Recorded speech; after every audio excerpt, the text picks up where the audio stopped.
Halo semuanya, balik lagi sama gue Amin di YouTube channel gue, Amin Way Daily. Dan kali ini lu lagi nontonin segmen gue yang namanya Keluarin Aja Dulu, yaitu segmen dimana gue bakal monolog dan gue bakal ngebahas isu-isu atau hal-hal yang lagi ramai dan berkembang di internet maupun di masyarakat.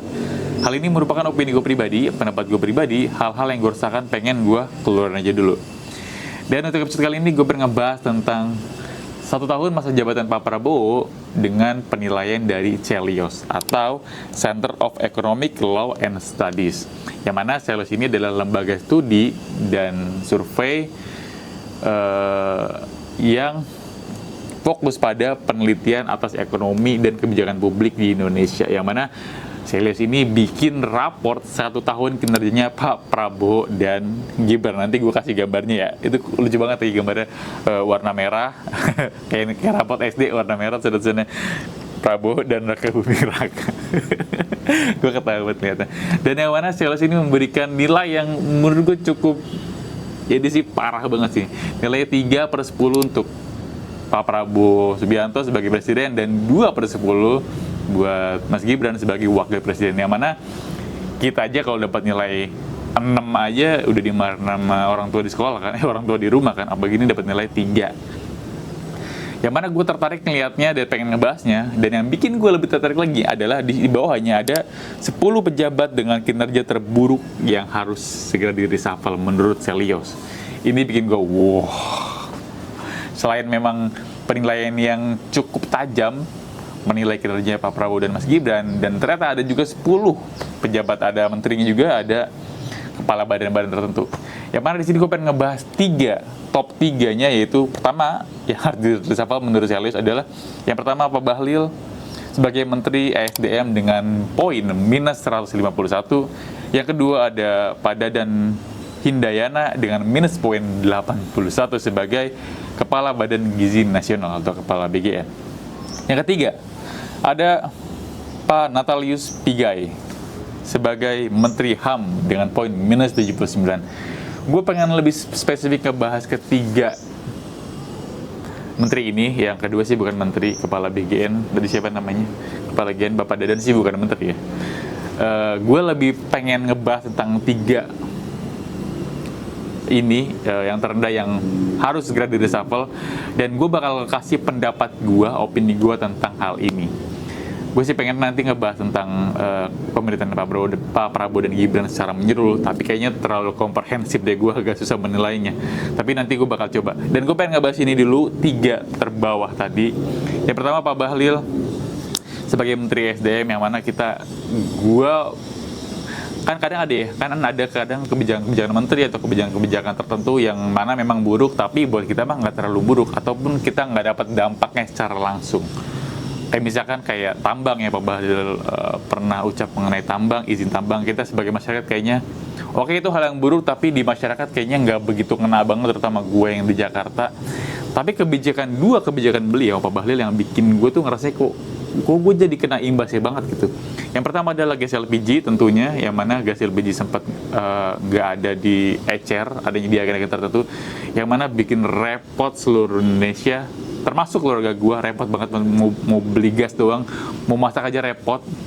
Gue sih nggak begitu masalah ya kalau memang harganya naik 5.000 atau 10.000 karena memang harus ada jalur distribusinya, gue sih nggak masalah.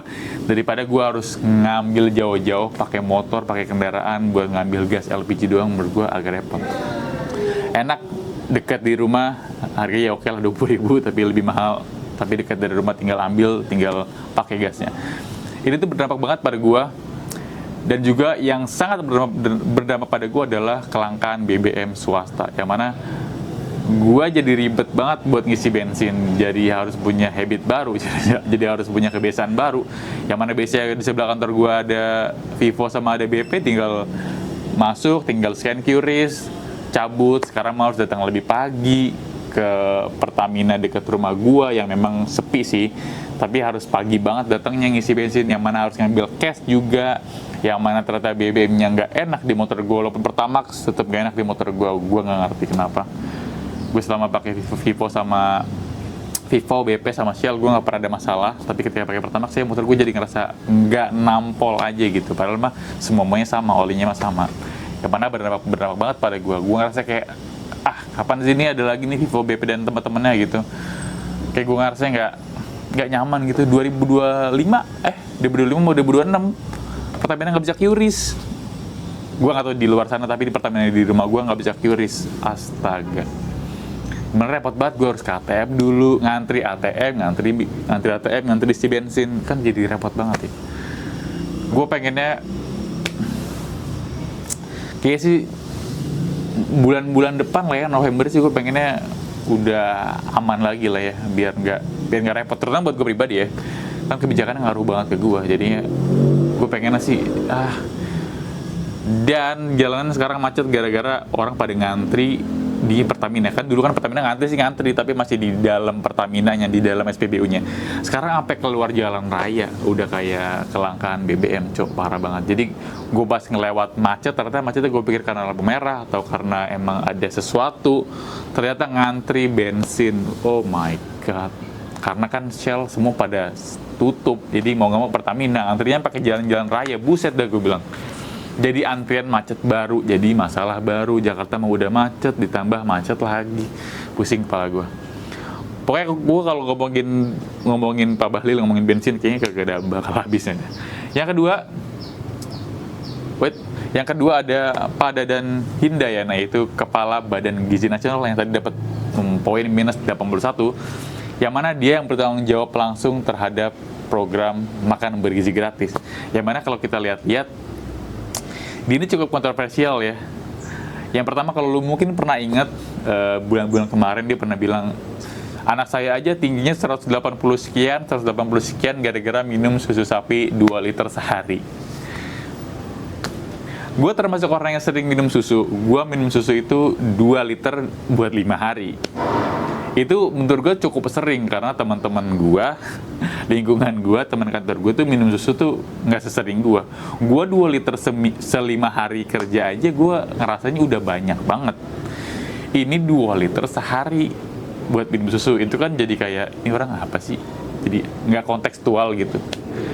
Mungkin kalau lu pernah dengar opini itu, nah itu dari Pak Dadan, yaitu Ketua BGN, yang mana kayaknya dari 3 orang ini, 3-tiganya punya citra omongan yang asal jiplak aja deh. Pak Bahlil juga ngomongnya nggak disaring, Pak Dadan juga ngomongnya asal aja. Apalagi Pak Natalius Pigai, lebih asal lagi ngomongnya, asal ceplos-ceplos aja. Terlepas dari susu, Pak Dadan ini bertanggung jawab atas keracunan dari program MBG sebanyak 4.000-an atau 5.000-an something di bulan September kemarin. Gua nggak tahu, mungkin sekarang sudah bertambah atau gimana, tapi kurang lebih ada 4.000-an korban keracunan MBG, yang mana dibilang itu sih mah wajar. Gue nih kurang lebih nggak sama persis omongannya, tapi kurang lebih beliau ngomongnya kayak gini, 4.000 wajar dari sekian juta atau berjuta, sekian juta porsi keracunan. 4.000 mah wajar, nilainya masih kecil. What? Sama kayak kemarin omongannya Menteri Agama yang baru, siapa? Nazarudin Umar, yang ngomong itu mah media mah membesar-besarkan kekerasan seksual aja yang ada di pesantren, itu mah sedikit. Yang sedikit mah justru yang sedikit kalau jelek, yang sedikit kalau bahaya, itu justru bahaya, itu justru fatal gitu. Ini racun yang sedikit aja, racun yang cuma 50 mg atau 100 mg yang kecil aja bisa bikin kita meninggal. Racun kobra deh, racun kobra bisa bikin kita meninggal. Duri aja kalau kena, lu duri ketusuk di kuku deh, sakitnya bukan main bro. Maksudnya kenapa kita selalu mengecil-kecilkan hal yang, selalu mengecil-kecilkan tragedi terus dibandingin sama angka statistik dengan populasi yang lebih besar gitu. Kan sama-sama jelek. Harusnya lu punya empati buat hal-hal yang begini. Ini kan lu kan ketuanya, harusnya lu punya empati. Target kita nggak keracunan sama sekali, target kita nggak ada kendala. Harusnya apa sih namanya, kalau 0 tuh misalkan kayak zero apa, pokoknya harusnya nih satu aja yang keracunan harusnya sudah terlalu banyak. Nggak boleh ada yang keracunan, nggak boleh ada masyarakat Indonesia yang jadi korban. Ini cukup kontroversial, yang mana bukannya dibenerin malah mengungkap bahwa ini mah nggak apa-apa, ini mah wajar sekian persen, 4.000 dari sekian juta persen mah sekian persen doang, 0, sekian persen nggak berpengaruh, dikit banget ini mah. Secara statistik harusnya programnya masih bisa berjalan, tapi kan kalau nggak dievaluasi lama-lama makin gede, dan nggak bagus juga buat lu kalau lu selalu meremehkan hal-hal kayak gini yang harusnya ini tuh lu peduliin gitu. Menurut gue wajar sih Pak Dadan dapat nilai jelek dari masyarakat, karena dia aja nggak empati sama korban-korban keracunan MBG. Gue sih rasanya lumayan layak lah beliau dapat segitu. Yang ketiga ada Bapak Natalius Pigai, yaitu Menteri Hukum dan HAM, yang kalau lu ingat-ingat di masa jabatan ketika beliau dilantik, dia bilang, gua butuh 20 triliun buat bikin kampus, buat bikin buat bikin kampus tentang HAM, bertaraf internasional, gua pengen ngasih edukasi ke masyarakat segala macam, gue butuh 20 triliun, sekian ratus pegawai, dan banyak banget permintaannya ketika dia menjabat. Yang mana kok aneh Menteri Hukum dan HAM butuh uang sebanyak itu. Menteri HAM, bukan Hukum dan HAM. Menteri HAM. Yang mana gue sih nggak begitu gimana-gimana ya sama kinerja Menteri HAM itu sebenarnya ngapain juga gitu. Oke, ngurusin tragedi-tragedi kemanusiaan yang terjadi gitu kan. Tapi kalau kita ngelihat dari tragedi kemanusiaan yang terjadi di masa lalu, yang sampai sekarang pun nggak ada kejelasannya gimana, gue ngerasanya kayak, lu ngapain minta duit banyak-banyak, toh nggak selesai juga masalah HAM yang ada di Indonesia, toh nggak bakal beres-beres juga, nggak bakal terungkit juga tuh ini di masa lalu. Tragedi 98, tragedi 65, dan segala macem. Sarinah, Munir, yang mana sampai sekarang masih dituntut keadilan itu gimana. Terus yang terakhir juga yang ketika demo kemarin, yang masyarakat dipukulin, masyarakat ditangkep, dikeroyok, itu kan melanggar HAM juga ya. Nggak ada tuh kayaknya gimana-gimana dari Menteri HAM, dari Pak Natalius Pigai. Malah yang sering kita dengar, gue sih nggak ngerti sebenarnya. Gue sih sebenarnya nggak tahu ya sebenarnya kerjanya kayak gimana secara spesifik. Gue sih nggak begitu mantau.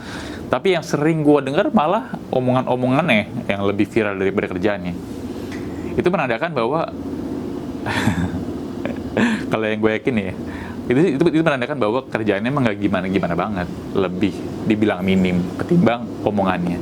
Omongan yang mungkin sering kita dengar adalah, saya selama 3 tahun memang nggak punya istri.